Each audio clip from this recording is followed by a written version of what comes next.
Dilanjutkan kembali ke siklus batuan. Proses perputaran batuan dari magma menjadi batuan beku, batuan sedimen, hingga kembali lagi menjadi magma. Itu namanya siklus batuan. Nah, ini adalah bagian siklus batuan dimulai dari A sampai kembali lagi ke A. Ini namanya siklus batuan. Batuan itu dimulai dari magma. Nah, ini magma. Magma mengalami proses pendinginan atau penurunan suhu jadi batuan beku. Batuan beku ada 3, batuan beku dalam, batuan beku gang, dan batuan beku luar. Korok itu nama lainnya gang. Nah, batuan beku dalam berarti dia terbentuknya di dalam perut gunung atau bumi. Kemudian batu gang itu terbentuknya di sini. Di sini ada pipa-pipa magma atau seal. Yang terakhir adalah batuan beku luar terbentuknya di luar. Ini batuan beku luar di sini, batuan beku gang di sini, batuan beku dalam di dalam. Batuan beku itu terbentuk karena adanya kontak dengan udara atau unsur-unsur lain selain magma. Jadi dia memadat, mengkristal menjadi batuan beku. Batuan beku mengalami proses eksogen, bisa pengangkutan, erosi, pelapukan, sedimentasi menjadi batuan sedimen klastis.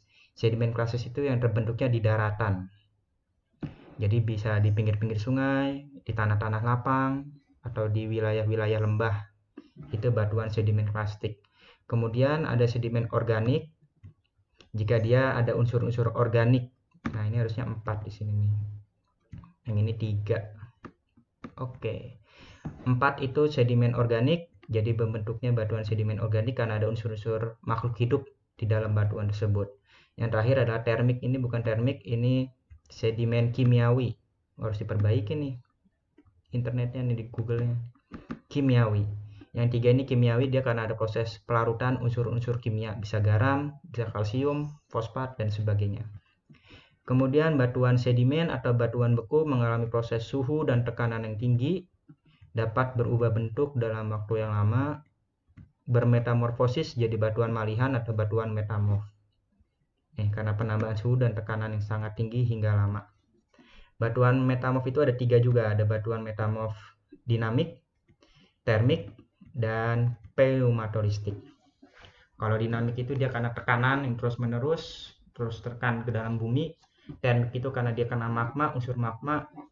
Pneumatoristik itu gabungan antara dinamik dan termik, kemudian ada masuknya unsur-unsur gas hingga warna-warna di batuan malihan atau metamorf pneumatoristik ini warnanya indah-indah. Batuan bernilai ekonomis tinggi kayak permata-permata itu batuan malihan pneumatoristik. Jumlahnya jarang, indah, sehingga nilainya jadi tinggi, mahal. Yang terakhir adalah dia kembali lagi tertelan oleh magma, campur lagi ke magma, terbakar jadi magma lagi. Itu namanya siklus, terus berputar. Tadi batuan beku terbentuk karena pendinginan atau kontak dengan material lain, magma yang mengalami proses pendinginan dan kontak dengan material lain. Kemudian batuan sedimen itu karena batuan beku mengalami pelapukan, transportasi, dan pengendapan. Ini sedimen klastis. Kemudian sedimen kimiawi itu karena adanya batuan sedimen mengalami pelarutan unsur-unsur kimia. Batuan sedimen atau batuan beku mengalami pelarutan unsur-unsur kimia. Batuan sedimen organik itu karena adanya unsur makhluk hidup di dalam batuan tersebut. Batuan metamorf terbentuk karena suhu dan tekanan yang tinggi dalam waktu yang sangat lama. Kemudian kontak dengan magma atau penelan dengan magma kembali lagi menjadi magma. Yang pertama adalah batuan beku. Batuan beku dalam, dia terbentuknya di dalam perut bumi, butirannya kasar, jarang ada kristal, jadi gelap aja dia. Jarang terdapat pori-pori karena nggak ada udara, dapat mengubah batuan di sekitarnya. Contohnya granit, diorit, gabbro. Batuan beku gang berputir sedang, berbentuk dari kristal halus, mulai ada kristal. Kristal itu karena ada udara, dan terdapat sedikit butiran gas. Contohnya granodiorit, granit, dan granit fosfat, dan seal. Yang terakhir adalah batuan beku luar, teksturnya halus, butirannya halus, terdapat kristal kaca, dapat kaca-kaca mengkilap-mengkilap gitu kayak pasir, terdapat pori-pori dan struktur aliran, kadang-kadang ada garis-garis di dalam batuannya. Itu contohnya andesit, buat bikin candi, basalt, dan batu apung. Ini dia gambar granit, warnanya kayak gini karena ada abu-abunya begitu. Bisa jadi lantai, gabbro juga hampir sama, cuman dia kebanyakan yang hitamnya. Bisa jadi lantai juga, diorit juga sama, bisa jadi lantai atau jadi aksesoris rumah tangga. Semuanya ini bisa jadi aksesoris rumah tangga. Kalau di Mesir jadi sarkofagus mumi Firaun dulu. Kemudian ini batuan beku gang, ada batu granodiorit. Kalau ini udah bedanya dengan diorit biasa. Kalau granodiorit udah ada kayak gas-gasnya gitu. Ini juga granit porfir juga udah kayak ada gas-gasnya, ada titik-titiknya di dalam batunya ini. Nah, ini seal, yang panjang ini seal karena dia dari pipa atau saluran magma. Yang hitam sealnya. Batuan beku luar ada andesit, dia udah kasar, ada bolong-bolongannya. Jadi tembok taman. Terus batu apung atau pumince, jadi buat gosok kamar mandi, gosok badan biar dakinya hilang. Kemudian basalt, kelihatan banget bolong-bolongnya karena ada rongga-rongga udara. Ini dia basalt. Itu batuan beku luar. Kemudian batuan sedimen, batuan beku yang mengalami proses pengangkutan, pelarutan, atau kontak dengan organisme. Batuan sedimen plastik yang ditemukan di daratan atau di sekitar sungai itu karena dia gabungan dari fragmen-fragmen yang terikat oleh silikat. Sehingga jadi batu.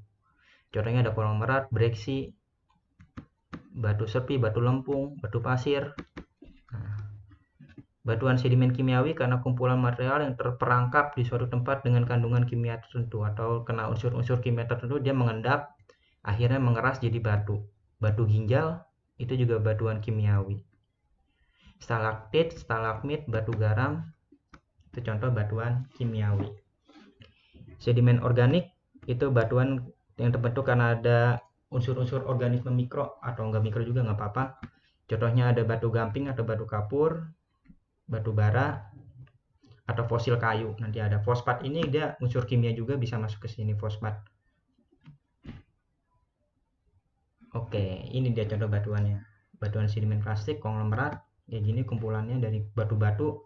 Kalau konglomerat itu fragmen-fragmennya bulat. Kalau breksi itu fragmen-fragmennya menyudut atau ada sudutnya, kotak-kotak hampir kayak kotak gitu. Itu bedanya konglomerat dengan breksi. Sama dia dari kumpulan fragmen-fragmen. Kemudian batu pasir, dia ada kumpulan pasir jadinya halus, bisa digosok. Ini juga batu pasir yang udah tergabung dengan mineral lainnya yang warna emas ini.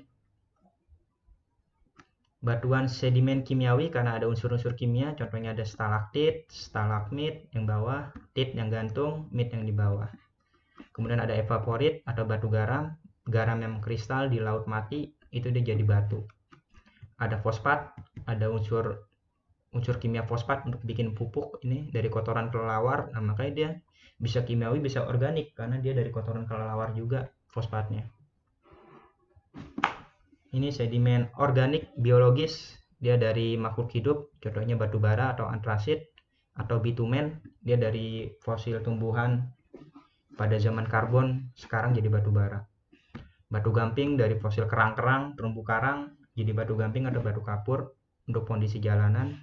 Batu fosil dari pohon yang mati terus terendapkan di dalam tanah selama ribuan jutaan tahun, mengeras jadi batu kayak marmer keras begitu buat hiasan. Kemudian batu metamorf atau batu malihan, ada metamorf kontak karena suhu yang tinggi, contohnya marmer, gneiss. Ada dinamo karena tekanan yang tinggi, contohnya sabak, grafit, sekismika. Ada pneumatologistik karena kontak dengan gas, karena masuknya gas-gas magma sehingga warnanya itu jadi berubah-ubah. Ada turmalin, intan, topas, barang yang mahal-mahal, batu yang mahal-mahal. Ini batuan yang kena suhu yang tinggi, contohnya marmer, dia dari batu kapur, makanya yang warnanya putih, atau batu rinjang, jadi marmer keras. Untuk bikin meja-meja atau dinding di rumah-rumah orang kaya, sama genis juga. Buat bikin dinding itu dihalusin dulu, dipoles, jadi kotak-kotak gitu dibentuk, baru ditempel. Kemudian yang karena tekanan ada batu sabak, ini buat nulis zaman dahulu. Ini grafit, ini buat isi pensil kamu itu pakai grafit. Kemudian ada sekismika, ini yang warnanya kayak mengkilap-mengkilap milenium begitu, itu sekismika. Nggak tahu buat apa sekismika. Ini batuan pneumatologistik. Ini snowflake obsidian. Tadinya obsidian karena ada unsur gasnya itu berubah jadi snowflake obsidian. Kalau obsidian itu batuan beku luar, kayak kelereng gitu tuh, ada warnanya hijau, ada warnanya hitam. Ini semua batuan bernilai ekonomis tinggi, ada turquoise, hematit, tiger eye, nanti ada lagi. namanya susah-susah banget. Nama perumahan ada jasper. Oh, jasper warnanya merah. Ada ruby, ada pirit. Nih pirit ini kayak emas warnanya nih, pirit warnanya kayak emas, pirit. Turmalin yang ini. Quartz. Nah, ini dia, ini emerald. Kalau granit itu tidak terlalu mahal, granit sama marble. Nah, masih mana turmalin, topaz, zamrud, safir, giok, intan. Tuh, itu batuan untuk perhiasan, nilai ekonomisnya tinggi. Ini kalau granit yang udah jadi lantai jadi begini, ini marmer yang udah jadi lantai, ini tadi turmalin, ini topaz, ini zamrud. Itu semua batuan bernilai ekonomis tinggi. Oke, sampai sini dulu mengenai lapisan struktur bumi dan siklus batuan. Semoga bermanfaat. Sampai bertemu kembali di pertemuan berikutnya. Semoga sehat selalu.